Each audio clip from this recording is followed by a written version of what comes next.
देख रहे हैं आप और मैं हूं आपके साथ राखी। 7 अगस्त को मक्का में पाकिस्तान, सऊदी अरब और तुर्की ने संयुक्त रक्षा समझौते पर हस्ताक्षर किए हैं। समझौते के तहत किसी एक देश पर होने वाले सशस्त्र हमले को तीनों देशों पर हमला माना जाएगा। समझौते को तीनों देशों के बीच रक्षा सहयोग और सामूहिक सुरक्षा व्यवस्था को मजबूत करने की दिशा में बड़ा कदम माना जा रहा है। अब पाकिस्तान बगदाद पैक्ट जैसे ही इस समझौते का ढोल पीट रहा है। मक्का ज्वाइंट डिफेंस एग्रीमेंट नाटो के आर्टिकल 5 की तर्ज पर है और इसलिए इसे इस्लामिक नाटो कहा जा रहा है। हालांकि इस इस्लामिक नाटो नाम किसी एक सरकार ने आधिकारिक तौर पर नहीं दिया, लेकिन सुरक्षा विशेषज्ञ इसे इस्लामिक नाटो कह रहे हैं। इस समझौते की रणनीतिक अहमियत इसलिए भी है क्योंकि सऊदी अरब के पास पैसा और ऊर्जा, तुर्की के पास बड़ी नाटो प्रशिक्षित सेना और रक्षा उद्योग, जबकि पाकिस्तान के पास परमाणु हथियार और बड़ा सैन्य बल है। इसलिए इसे पश्चिमी सुरक्षा व्यवस्था पर निर्भरता कम करने और क्षेत्र में ईरान और इजराइल के प्रभाव का संतुलन बनाने की कोशिश के रूप में भी देखा जा रहा है। ऐसे में भारत को पश्चिम एशिया में बदलते शक्ति संतुलन, पाकिस्तान तुर्की की बढ़ती रणनीतिक साझेदारी और खाड़ी क्षेत्र में अपनी ऊर्जा सुरक्षा को लेकर बेहद सतर्क रहना होगा। इसलिए इस समझौते ने एक नया रणनीतिक समीकरण जरूर पैदा किया है, जिसके बाद बगदाद पैक्ट की तरह मक्का एग्रीमेंट की ढाल लेकर पाकिस्तान भारत की ओर देखकर आंखें तरेरने की कोशिश कर सकता है। हालांकि इस समझौते का तत्काल प्रभाव भारत पर सीधे सैन्य खतरे के रूप में नहीं दिखता।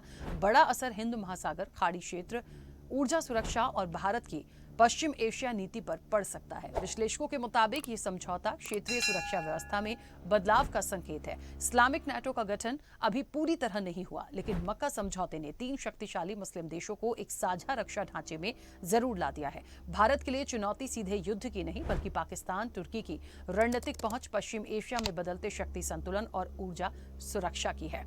देखिए, बहुत ज्यादा कुछ ना भी हो, लेकिन फिर भी अलर्ट तो रहना ही है। चीज़ें कैसे ठीक हो सकती हैं उन पर नज़र रखनी होगी, अपने पॉइंट्स को क्लियर रखना होगा और अपनी स्ट्रैटेजी को मजबूत करते हुए हमेशा तैयार रहना होगा। कैसे करेंगे, कितना इफेक्ट होगा, किन किन चीज़ों की ज़रूरत हो सकती है और इस पूरे विषय को हम कैसे लें, हम चर्चा पर चलेंगे। कुछ प्रतिक्रिया है, पहले वो सुनाते हैं। Well, I think we have to look carefully at this whole business. You know that there was a mutual defense treaty between Pakistan and Saudi Arabia, and that about 8,000 Pakistani troops are in Saudi Arabia with a certain number of fighter aircraft also. Okay, that's point number one. We also know that relations between Pakistan and Turkey are fairly close. We also know that Turkey wants to project itself as a major power in the region. And we also know that Saudi Arabia has recognized that having an American base does not give full protection. So that is why this has happened, and we have to take note of the clause which says that any attack on one country will be treated as attack on all the three. So at the same time, it is more a political declaration, and whether Egypt will join or not, frankly at this moment we do not know. Apparently it seems Egypt also was initially included in the talks, but then it seems Egypt had second thoughts. Well, I think we have to look carefully at चलिए, तो Islamic NATO की बात हो रही है। हमें इस बात को पहले तो समझना पड़ेगा कि हम डायरेक्टली नाटो से कंपेयर इसको ना करें। इस्लामिक नाटो क्यों कहा जा रहा है, ये बहुत अच्छे से स्पष्ट हो रहा है। जब 3 इस्लामिक कंट्री साथ में होंगी, उनकी स्ट्रैटेजी क्या कहती है और वो किस तरीके से काम करते हैं, भारत को लेकर उनके जो विचार हैं या उनके जो रिलेशंस हैं वो किस तरीके के हैं। तो सऊदी अरब तो ठीक है, लेकिन पाकिस्तान और तुर्की किस तरीके से काम करता है ये हम बेहद अच्छी तरीके से जानते हैं। तो यहाँ पे इन तीनों का साथ आना, और एक सबसे बड़ी बात, किसी एक पर अटैक होगा तो बाकी दोनों देशों पर भी उसे अटैक माना जाएगा। तो देखिए, कंपेयर यदि हम करें बाकी कंट्री से भारत को, तो हम बहुत मजबूत स्थिति में हैं, इसे हम नकार नहीं सकते। लेकिन हमें इस बात को भी समझना पड़ेगा कि कब कौन सी चीज़ें पैनिक कर जाएंगी, क्योंकि बहुत सारी चीज़ें हम ऑलरेडी मिडिल ईस्ट में देख चुके हैं और स्थितियां इस वक्त ऐसी हो चुकी हैं कि हम ये नहीं सोच सकते कि हाँ हम बहुत ताकतवर हैं तो हमें कुछ नहीं करना है। हमें अपनी एक रणनीति पर चलना है, हमें नज़र रखनी है और बहुत सारी चीज़ों पर काम करने की ज़रूरत है। अब इन तीनों इस्लामिक नेटो जिसका नाम दिया गया है, इसका कितना असर हो सकता है, किन चीज़ों का ध्यान रखना चाहिए, क्या चीज़ें इफेक्ट करेंगी, इसी पर हम विस्तार से चर्चा करेंगे। हमारे साथ मेहमान जुड़े हैं। सबसे पहले आपका परिचय करा दें। रक्षा विशेषज्ञ हैं retired major doctor Mohammad Ali Shah. Mohammad Ali Shah ji, बहुत स्वागत चर्चा में जुड़ने के लिए। विदेश मामलों के जानकार हैं संदीप चौधरी। संदीप जी, आपका भी बहुत स्वागत है। और वरिष्ठ पत्रकार हैं डॉक्टर इंदुकांत दीक्षित। इंदुकांत जी, आपका भी बहुत स्वागत है। चर्चा की शुरुआत सबसे पहले संदीप जी आपसे करूंगी। मुझे सुन पा रहे हैं? जी जी राखी जी, मैं सुन पा रहा हूँ। संदीप जी, पहले तो बहुत सारी चीज़ों को मैंने स्टडी किया, लेकिन एक सवाल जो सबसे पहले आया वो यही था, इसकी ज़रूरत कहाँ पड़ गई है इन तीनों को? ऐसी क्या बात है जहां इस्लामिक नेटो कहा जा रहा है? क्या इफेक्ट हो सकते हैं? बहुत मजबूत तो नहीं भारत के कंपैरिजन में, लेकिन एक ज़रूरत के रूप में समझे तो क्या एक स्ट्रेटजीज के पीछे क्या आप देख पा रहे हैं? देखिए राखी जी, दुनिया में कोई भी देश हो, चाहे पाकिस्तान हो, सऊदी अरब हो, तुर्की हो, या हिंदुस्तान हो, या चाइना हो, या अमेरिका हो, सभी देश दुनिया में मजबूत होना चाहते हैं। क्योंकि ये जो बंद मुट्ठी है, बंद मुट्ठी को ये माना जाता है कि जब चारों उंगलियां अंगूठा मिल जाता है, ये पांचों उंगलियां मिलकर बहुत ताकतवर हो जाती है। तो जो नाटो बना था, अमेरिका को क्या जरूरत थी दूसरे देशों की, लेकिन यूरोप को एक सुरक्षा देने के लिए। क्योंकि एक वक्त था जब रसिया का डर पूरे यूरोप में होता था, सभी देश थर्राते थे, आज भी थर्राते हैं रसिया से, ऐसी बात नहीं है। तो इसी पैटर्न पर चलते हुए देखिए, जो पाकिस्तान है, पाकिस्तान को भी ये लगता है कि मैं अपने आप को मजबूत कैसे दिखाऊं। हमारे साथ में जो चाइना है, चाइना अपने आप में एक सुपर पावर है, अमेरिका अपने आप में एक सुपर पावर है, वो अपने नाटो को ही तोड़ना चाहता है कि तुम्हारी जरूरत नहीं है, वो इतना मजबूत है। ऐसे में जो सऊदी अरब है, उसको भी अपने साथ में कुछ ऐसे देश चाहिए, क्योंकि उसको खतरा रहता है कभी ईरान से, कभी किसी से, कभी हूती से, कभी किसी से, मतलब वहां पर भी खतरा हमेशा बना रहता है। तो होता क्या है, जब 3-4 देशों का एक ग्रुप बन जाए, वो दुनिया में ये मैसेज कन्वे करने में कामयाब हो जाए कि एक पर हमला मतलब दूसरे पर हमला माना जाएगा, तो फिर कई एक प्रेशर बन जाता है, कई तरीके से प्रेशर बन जाता है। एक तो जिस तरीके से हम किसी को उसकी जाति धर्म के नाम पर टारगेट कर सकते हैं। तो देखिए, अब अगर हम किसी को मुसलमानों के, अब हमारे साथ साद अली जी हैं, हमारे देश की राजनीति का स्तर यहां तक जा चुका है, अगर साद अली जी कांग्रेस ज्वाइन कर ले तो इनके ऊपर हमला करने वाले, राजनीतिक हमला मैं उसको कहूंगा, राजनीतिक हमला करने वाले कभी ने पाकिस्तान से जोड़ दें, कभी ने आतंकवाद से जोड़ दें।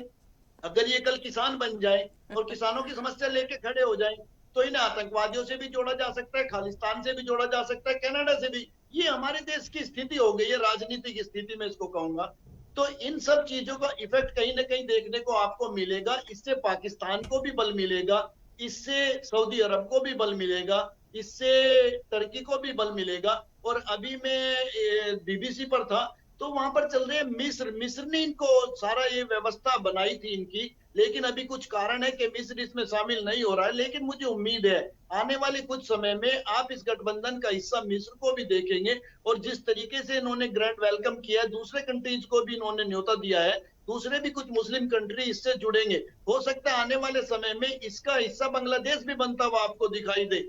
तो ये चीजें आपको सोचनी पड़ेंगी कि आपने ऐसा कौन सा रायता फैला दिया है, जो इस चीज की डिबेट आज चीन में नहीं हो रही है, इस चीज की डिबेट दूसरे देशों में नहीं हो रही है, नेपाल में नहीं हो रही है, लेकिन हमारे यहाँ डिबेट हो रही है। डिबेट हो रही है का मतलब इस चीज पे कहीं ना कहीं हमारी टेंशन बढ़ी है, कहीं ना कहीं माथा ठनका है, कहीं ना कहीं इनसिक्योर महसूस कर रहे हैं। लेकिन मैं ये बताना चाहता हूं कि दुनिया में बहुत देश है, आप उत्तर कोरिया को देखिए, अमेरिका भी उसका दुश्मन है, कई उसके देश हैं जो दुश्मन है, उसका पड़ोसी जो दक्षिण कोरिया वो भी उसका दुश्मन है, लेकिन उसके पास भी परमाणु बम है। उसने कह रखा है कि जिस दिन मैं मरूंगा तो दूसरा कोई नहीं बचने वाला। तो आपको भी ठसक से रहना पड़ेगा। अगर आप चरण वंदन करने लगेंगे, ताकतवर को देख के झुकने लगेंगे, तो मेरे ख्याल से आपका डर कभी नहीं निकल सकता। ठीक है संदीप जी। मोहम्मद अली शाह जी, मुझे सुन पा रहे हैं? जी हाँ, सुन पा रहा हूँ राखी जी आपको मैं हाँ, अच्छे से। मोहम्मद अली शाह जी, एक तो पहला सवाल तो मेरा यही है कि इसका एक विश्लेषण आप कैसे करेंगे कि इसकी ज़रूरत क्या पड़ी? बहुत संक्षेप में मेन क्वेश्चन ये है कि हम यदि रक्षा की दृष्टि से इसको समझने की कोशिश करें तो बहुत ज़्यादा मजबूती तो मैं भारत के कंपैरिजन में नहीं देख पा रही हूँ जितना मैंने देखा। हाँ, कुछ कुछ जगह पे है, मतलब हम जितने हैं ये तीनों मिलाकर उतने होंगे या उससे थोड़ा आगे हो सकते हैं। फॉर अ फ्यूचर हम इसको यदि समझने की कोशिश करें तो क्या ये वाकई हमारे लिए एक टेंशन जैसा है या नहीं? बहुत ही अच्छा सवाल पूछा है आपने राखी जी। देखिए, जो श्रीनिवासन बालाकृष्णन साहब हैं, जो कि डायरेक्टर हैं स्ट्रेटेजिक एंगेजमेंट्स और पार्टनरशिप और दिल्ली बेस का इंडिया रिसर्चर्स फोरम है, उन्होंने कहा है कि ये इवॉल्व हो सकता है एक और बढ़कर एक आइडियोलॉजिकल और एक आइडेंटिटी बेस्ड मिलिट्री ब्लॉक का, जो कि एक्सटेंड करेगा काफी कुछ। दूसरी बात है, अगर हम देखें तो ये क्या हम इसको महज इत्तेफाक बोलेंगे कि पाकिस्तान के जो जेट्स हैं JF-17 थंडर फाइटर जेट्स इनको कहते हैं, बांग्लादेश इनको लेने के चक्कर में है। और ऐसी क्या जरूरत पड़ गई नाटो के, जैसे कि नाटो की राष्ट्रों पे अगर एक नाटो के सदस्य पे हमला होता है तो सारे नाटो के अलायंस मिलकर उस देश को मिलकर मारेंगे। वैसे ही तुर्की, सऊदी अरेबिया और पाकिस्तान। अब ये मैं तो ऐसा देख रहा हूँ कि ये एक शुरुआत है शायद, जैसे कि एम्बेसडर फेबियन साहब अभी कुछ टाइम पहले आपके इस पे कह रहे थे कि क्योंकि बहुत लर्नड एम्बेसडर फेबियन साहब है, उनका मैंने इंटरव्यू कर रखा है अपने यूट्यूब चैनल पे, तो वो बहुत ही लर्नड, उन्होंने कहा था अभी क्या मिस्र इसमें ज्वाइन करता है या नहीं ये तो वक्त बताएगा, लेकिन हो सकता है कि ये और आगे स्प्रेड हो, क्योंकि जाहिर सी बात है अगर तो ये एक सुरक्षा कवच अपना पैदा कर रहे हैं, यानी कि खतरे की घंटी महसूस हो रही है खास तौर से पाकिस्तान को, कि हो सकता है कि अगर हम पे हमला हो जाता है। क्योंकि देखिए एक और अगर मैं इसका आकलन ऐसा करूं राखी जी, पाकिस्तान किस चीज में माहिर है हम सब जानते हैं कि पाकिस्तान आईटी में माहिर है। आईटी यानी कि इंफॉर्मेशन टेक्नोलॉजी नहीं, इंटरनेशनल टेररिज्म, अंतरराष्ट्रीय। वो बात तो नहीं नाम क्यों? हमने कितने बार उनको समझाने की कोशिश करी है, हमने बोला है कि पाकिस्तान को कि सुधर जाओ, लेकिन नहीं, सुधरने को तैयार नहीं है। आपको आवाज आ रही है राखी जी मेरी? जी सुन पा रहे हैं आप जी। तो पाकिस्तान सुधरने को तैयार नहीं है। अब क्या है, क्योंकि हमने एक पॉलिसी तैयार करी है कि अगर हमारी सरजमीन पे हमला होता है तो it will be treated as an act of war. वो हमने पॉलिसी तैयार करी। अब पाकिस्तान सुधरने वाला तो है नहीं, वो तो कह रहे हैं अरे बाप रे मर गए हम आतंकवादी उग्रवादी दहशतगर्दी भेजेंगे, वहां पे एक्ट ऑफ वॉर वो होगा। तो एक सुरक्षा कवच ले ली पाकिस्तान ने एक तरीके से। तुर्की, सऊदी अरेबिया, भैया तुम हमें बचाने के लिए आओ, अगर हम उग्रवादी भेजेंगे हो सकता है हम पे हमला हो सकता है। तो एक सुरक्षा कवच भी एक तरीके से उन तीनों राष्ट्रों की यहां पर एक तरीके से बन गई है। तो विच मीन्स उनको महसूस होता है कि वो शायद अंडर थ्रेट हो, इसलिए इसकी जरूरत पड़ गई। मैं ऐसा दिख रहा हूँ राखी जी। ठीक है, जल्दी से वापस आऊंगी। इंदुकांत जी मुझे सुन पा रहे हैं? जी सुन पा रहा हूँ राखी जी। सर क्या विचार हैं आपके इस्लामिक नेटो को लेके? मैं तो इसलिए बोल रही हूँ क्योंकि ये नाम इजाद हुआ है तो हम इसी तरह से बोलें, और कौन कैसे किस तरह से जुड़ा है तो ठीक भी है। मुझे लगता है संदीप जी ने तो एक शंका भी जता दी कि यदि मोहम्मद अली शाह जी कांग्रेस ज्वाइन कर लें तो फिर आप सोचिए क्या क्या हो जाएगा। तो एक अलग तरीके से विश्लेषण आया निकल के। तो फॉर अ फ्यूचर हम बिल्कुल सोच सकते हैं, इसमें कोई बड़ी बात नहीं है, बहुत सारी चीजें, और जब तक पाकिस्तान है तब तक तो आप कुछ भी हो सकता है इस देश में। नमस्कार राखी जी, हमारे जितने को पैनलिस्ट उनको भी नमस्कार। देखिए, हमारे यहाँ पूर्वांचल में वीर अब्दुल हमीद का नाम आपने सुना होगा। कभी भी उनको किसी ऐसे, जब उनको सिर्फ इसके लिए हम लोगों ने किताबों में पढ़ा बचपन में, और जानते हैं हमारे यहाँ गाजीपुर के रहने वाले थे कि अमेरिका के दिए हुए पैटर्न टैंक्स को उन्होंने 1965 के बाद में कैसे उड़ा दिया था। 7-8 टैंक्स को अकेले उन्होंने अपने युद्ध कौशल से, अपनी बहादुरी से नष्ट कर दिया था। तो हमारे यहाँ इस तरह के योद्धा हैं, और जो युद्ध में हैं, जो सेना में हैं, और जो देश की रक्षा से जुड़े हैं, चाहे वो APJ अब्दुल कलाम साहब हों, चाहे हमारे अली शाह साहब हो जो सामने हम लोग साथ बैठे हैं, तो इनके ऊपर कभी भी सवाल हमारे देश में नहीं उठाया जाता है। हाँ, संदीप जी ने बात कही, आजकल सोशल मीडिया का जमाना है, ह्यूमर मॉन्गरिंग का जमाना है, कोई कुछ भी कर सकता है, लोग सवाल उठाते हैं। आपने देखा था आप सिंदूर में भी जो ब्रीफ करने वाली लेडी थी उनके ऊपर कुछ लोगों ने सवाल उठा दिया था, वो भी स्टैब्लिशमेंट के। तो इस तरह के मूर्खों की भी कमी नहीं है, लेकिन अब चूंकि डेमोक्रेटिक सेटअप है तो इसमें कुछ मूर्खों को भी साथ लेकर चलना पड़ता है, उनको समझा बुझा करके। आपने देखा अभी जंतर मंतर में भी इस तरह के मूर्खों के जुमावड़ा हो गया था। सभी लोग ऐसे नहीं थे, लेकिन कुछ मूर्खों के कारण पूरे आंदोलन का क्या स्वरूप बना। अब आते हैं इस डील पे जिसको मक्का डिक्लेरेशन कह रहे हैं। मैं ये मानता हूं राखी जी कि ये डील पूरा का पूरा ओरिएंटेड है एक तरह से gulf countries specially Saudi Arabia अपने डिफेंस के लिए ये एक छतरी ढूंढ रहा है, क्योंकि उसने देखा ईरान के साथ वार में कि वो बिल्कुल उसकी पोजीशन अनटेनेबल है। और सऊदी अरबिया और इस तरह के जो अरबियन कंट्रीज हैं गल्फ के, उनके आपको पता है कि फौजें नहीं के बराबर हैं। एक इराक और ईरान को छोड़ दें और उधर टर्की को छोड़ दें, तो बीच में ये जो गल्फ कंट्रीज हैं इनके पास इन्फेंट्रीज नहीं के बराबर होती है।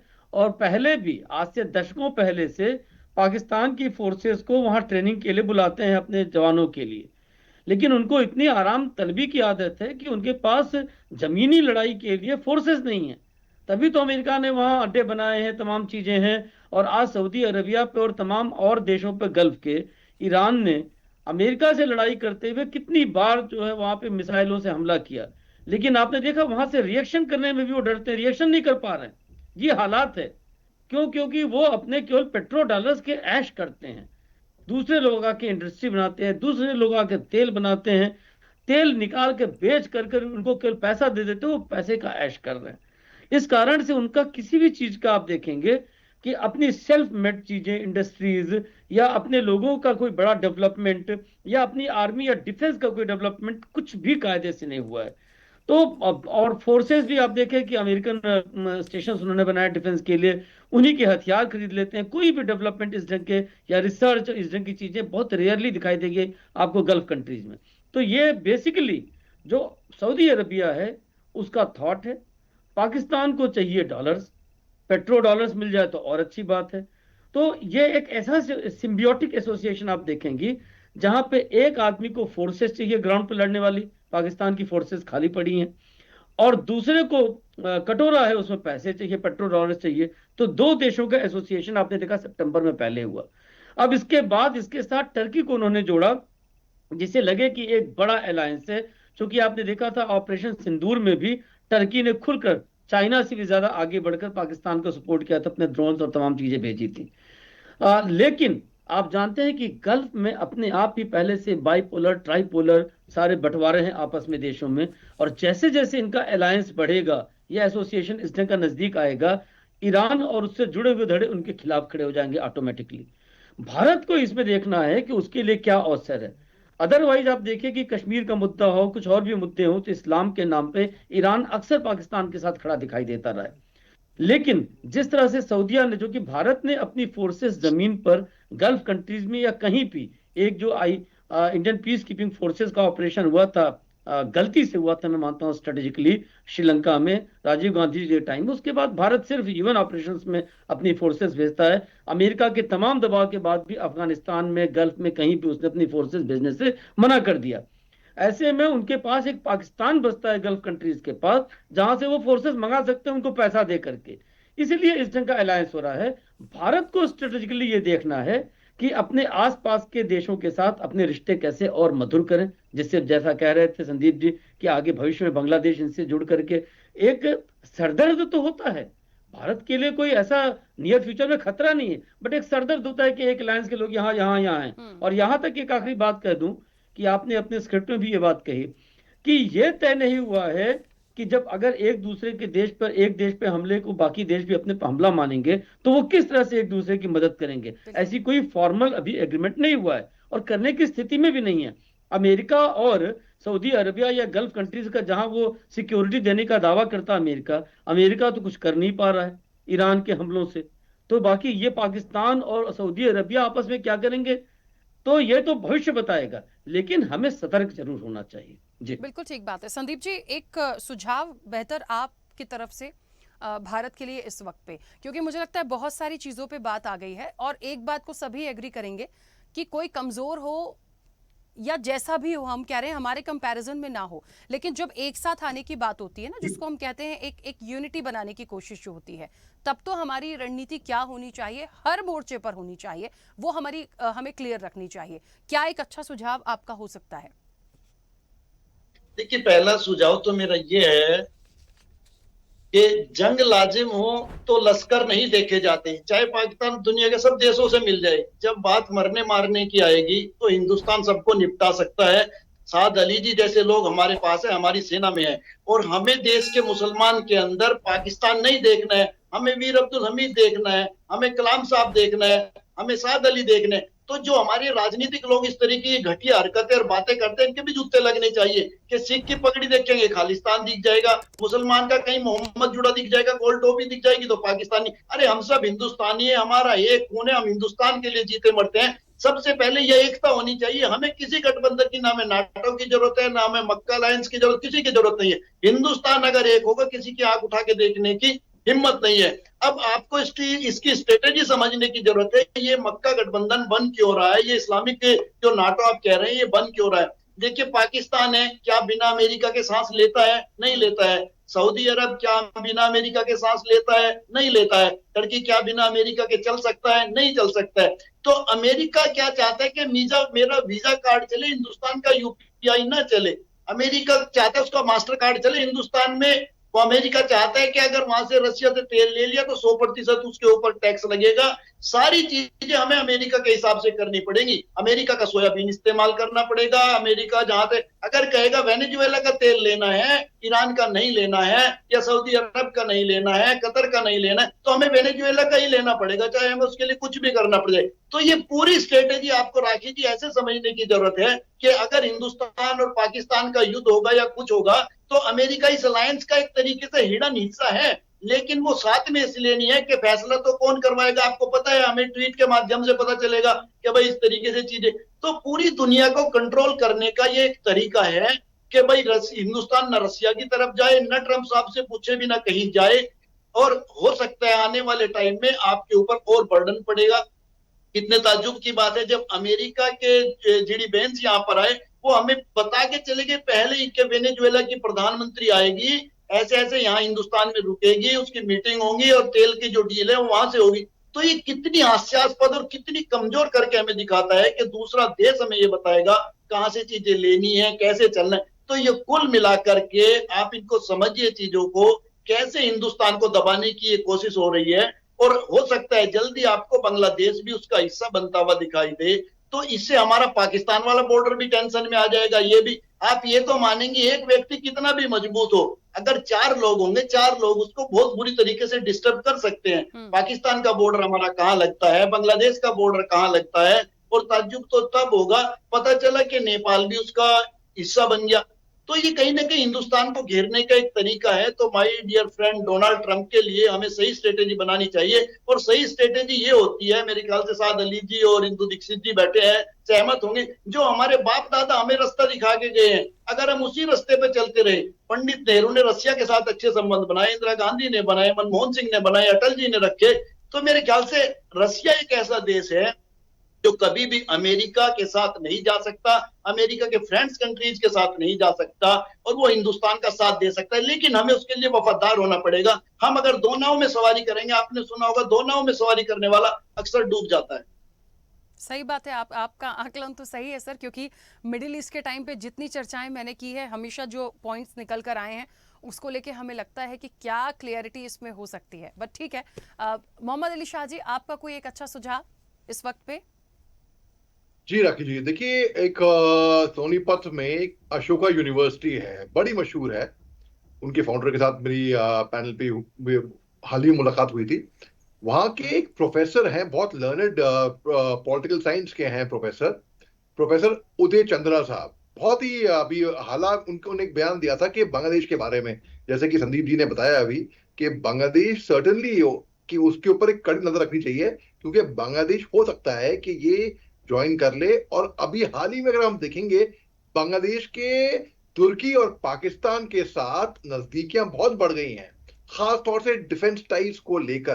तो इसमें देखिए, जब अगर ये सब इकट्ठा हो जाए तो जाहिर सी बात है, एक तरीके से अगर ये मनमानी भी करें अपनी, तब भी थोड़ा ये मुसीबत की घंटी हो सकती है बाकियों के लिए। तो ऐसा क्या जरूरत आ गई? जरूरत ये आ गई कि अगर अगर इफ दे फील थ्रेटन्ड, अगर वो धमकी महसूस करते हैं अपने ऊपर कि हमारे ऊपर ऐसा हो सकता है, जो जैसे कि मेक्का पैक्ट हुआ है अभी, तो बिल्कुल, तो कि ये खास तौर से अगर बांग्लादेश इसके अंदर आ जाता है, तो वाकई में ये एक तरीके से चेतावनी है सबके लिए कि भाई अगर चैन से सोना है तो जाग जाओ, क्योंकि बिल्कुल एक तरीके से अपने आप को मजबूत करने वाली बात है। हिंदुस्तान की खास बात है कि हम एक सेक्युलर राष्ट्र हैं और यहाँ पर डेमोक्रेसी भी है, और यहाँ पर देखिए हम सब एक साथ मिलजुल के रहते हैं, चाहे हिंदू मुस्लिम सिख ईसाई, आपस में सब भाई भाई। ये 5 उंगलियां हैं, हिंदू मुस्लिम सिख ईसाई पारसी, सब ये बन जाते हैं, एक मुट्ठी बन जाती है। ये हिंदुस्तान की ताकत है। लेकिन कई सारे मुल्क हैं जहां पर बहुत ही ज्यादा रेडिकलाइजेशन हो गया है। खास तौर देखिए पाकिस्तान को आप की बात करते हैं, पाकिस्तान में बहुत रेडिकल सोसाइटी हो गई है पाकिस्तान। तो वो इन्फ्लुएंस करना चाहेंगे, वो तो बड़े खुश होंगे कि हम एक सुरक्षा कवच में आ गए, हम इनकी आर्ट में आ गए, अब हम मनमानी करेंगे, जो करना कर सकते हैं। तो बिल्कुल मैं दोबारा रीइंस्टेट करता हूं, जो कि अशोका यूनिवर्सिटी के प्रोफेसर साहब ने बिल्कुल सही कहा है, प्रोफेसर उदय चंद्र साहब ने, और पॉलिटिकल साइंस के अनुमान तौर पे मैंने देखा है, क्योंकि मैं एक पॉलिटिकल साइंस का स्टूडेंट भी रह चुका हूं। तो जो पॉलिटिकल साइंस की जो टीचर्स जो होती हैं, वो अच्छे से एनालाइज करके आगे तक सोच के फिर वो बोलते हैं। तो यहाँ पर मैं देख रहा हूँ कि एक तरीके से अगर बांग्लादेश इसके अंदर आ गया तो ये एक चेतावनी भी होगी पूरी दुनिया के लिए। जी राकेश जी, बिल्कुल ठीक है। चलिए समय भी हो गया, आप सभी का बहुत शुक्रिया इस चर्चा में। संदीप जी कुछ कहना चाह रहे हैं? बोलिए बोलिए हाँ, बोल मैं लीजिए ये बोल कहना लीजिए। चाह रहा था कि अभी जो बांग्लादेश का जो तीसरा प्रोजेक्ट है वो हिंदुस्तान को मिलने वाला था, वो भी चाइना के पास चला गया। इससे पता चलता है कि बांग्लादेश और हिंदुस्तान के बीच में लगातार दूरियां बन रही हैं, और हमें हिंदुस्तानियों को बांग्लादेशी और बांग्लादेशी बांग्लादेशी करना बंद करना पड़ेगा, पाकिस्तानी पाकिस्तानी हिंदुस्तानियों करना बंद करना पड़ेगा। हर समय ये चीजें नहीं चलती, अच्छी नहीं लगती है, देश को कमजोर करती है। ठीक है, चलिए समय हो गया। आप सभी का बहुत शुक्रिया इस चर्चा में जुड़ने के लिए। देखिए एक बात तो समझ में आती है, और जो इस चर्चा से भी निकल कर आया है, कि हमें किस तरीके से अपने पॉइंट्स पर क्लियर रखना है, हमें अपनी रणनीति में, अपनी स्ट्रैटेजी में किस तरह से चीज़ों को लेकर चलना है। हम बहुत मजबूत हैं और हमेशा रहेंगे, ये बात तो बिल्कुल साफ है, क्योंकि ये जो 3 इस्लामिक कंट्री की जो बात हो रही है, यहाँ इस्लामिक नेटो की बात हो रही है, इनसे हम बहुत मजबूत हैं। लेकिन जब 3 लोग एक साथ किसी चीज़ पर आते हैं, और इस चीज़ का जो क्राइटेरिया रखा गया है कि एक पर कभी कोई प्रॉब्लम आई तो बाकी दोनों देशों को भी माना जाएगा कि उनके साथ भी वही चीज़ हुई है। तो जब एक संगठन में आके आप एक साथ एक यूनिटी में आके चीज़ों को करते हैं ना, तब जाके चीज़ें प्रॉब्लम करती हैं। और ये बिल्कुल सही बात निकल कर आई थी कि घेरने की कोशिश। और एक और पॉइंट जो आया बांग्लादेश के, इसमें जो एक पॉइंट निकल कर आया कि बांग्लादेश उसमें हो सकता है आने वाले समय में वो भी जुड़ जाए, तो फिर कहीं ना कहीं हमारे लिए चीज़ें जो हैं वो क्रिटिकल होंगी। हम कितने ही मजबूत हो, इसलिए हम नज़र रखें और अपनी चीज़ों को कैसे हमें आने वाले समय के लिए तैयार करना है, हम उस पर तैयार रहें। चर्चा में इतना ही। बने रहिए स्वदेश न्यूज़ के साथ। सबसे पहले देश।